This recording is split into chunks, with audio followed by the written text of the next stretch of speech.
জাদু বিদ্যা কি করে আসলো এই পৃথিবীতে, এই বিষয়টি অনেকের অজানা।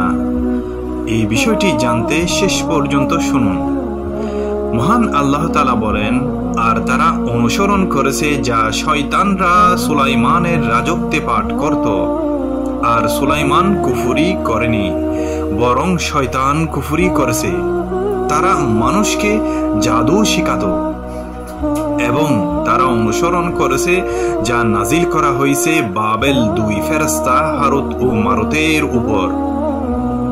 আর তারা কাউকে শেখাতো না যে পর্যন্ত না বলতো যে আমরা তো পরীক্ষা, সুতরাং তোমরা কুফরি করো না এই বিদ্যা দিয়ে।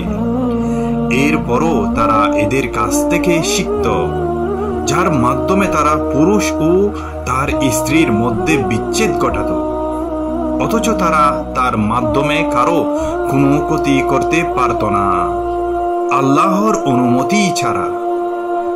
আর তারা শিখত যা তাদের ক্ষতি করত, তাদের উপকার করত না, এবং তারা অবশ্যই জানত যে ব্যক্তি তা ক্রয় করবে আখিরাতে তার কোনো অংশ থাকবে না। আর তা নিশ্চিত রূপে কতই না মন্দ, যার বিনিময়ে তারা নিজেদেরকে বিক্রয় করেছে।